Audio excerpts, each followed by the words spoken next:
Oddmar had to admit it. Without that strange monster he'd been chasing, he was lost.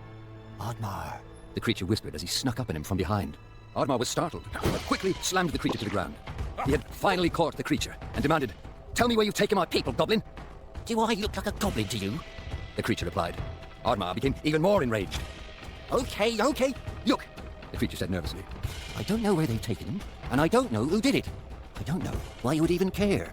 There's an elder deep in the forest. He knows everything that happens here. If they're in the forest, he'll know. Just down the river. All right, but if you're lying, you know I can catch you again, said Oddmar as he released the creature.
Ooh, a vacant hut.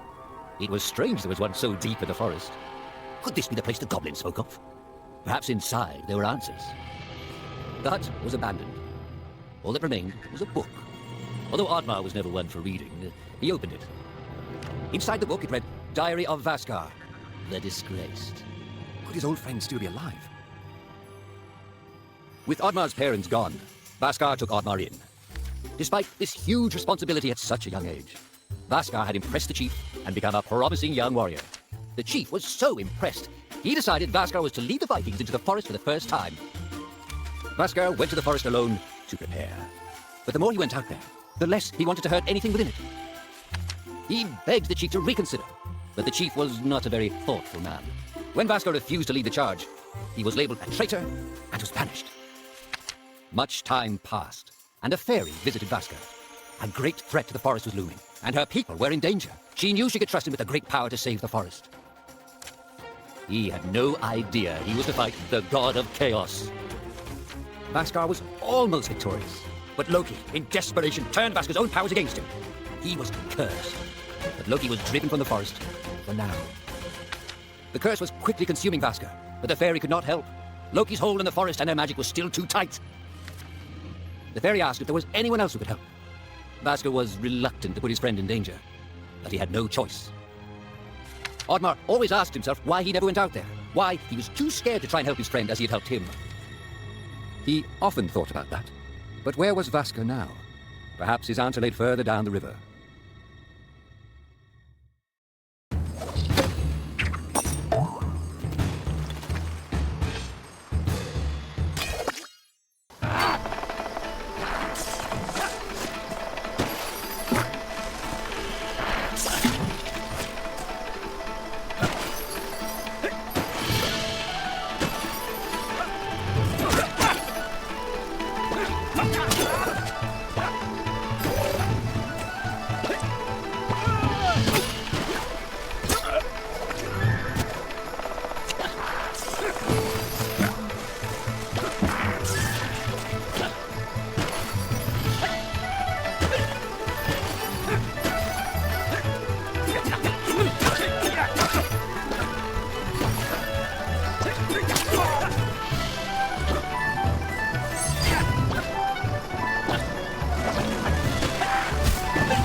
The cranky elder had been woke up by Oddmar, and was eager to get back to sleep.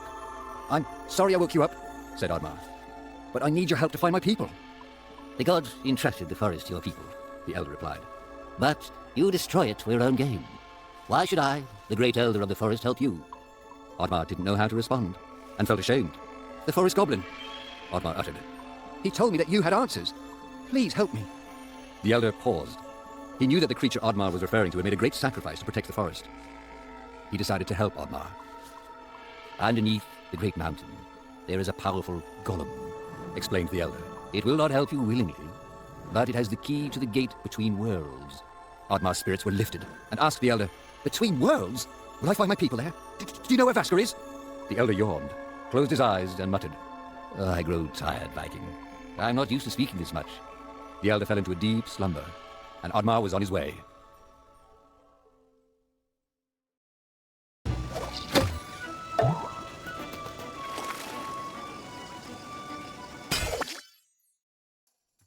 Oddmar ventured deeper into the forest and encountered a band of goblins holding a forest critter prisoner. Although his greatest challenge lay ahead in that mountain, and he was resolved to stay on his path, he knew that helping that poor critter was the right thing to do. "Come, you friend!" he shouted as he smashed the cage and freed the prisoner. The squirrely creature was thankful. In return, he agreed to help the Viking along his journey.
Oddmar thanked the squirrel. He had taken him very far. Perhaps he could find help in this village. The village was deserted. Could Oddmar be the last Viking in all of the land? If he failed, would he be destined to walk alone until the end of his days? Oddmar had heard stories as a child of the beast of legend that lurked below the water. But unless disturbed, that is where it would stay. The Kraken. It was real. Perhaps the chief's wish would come true.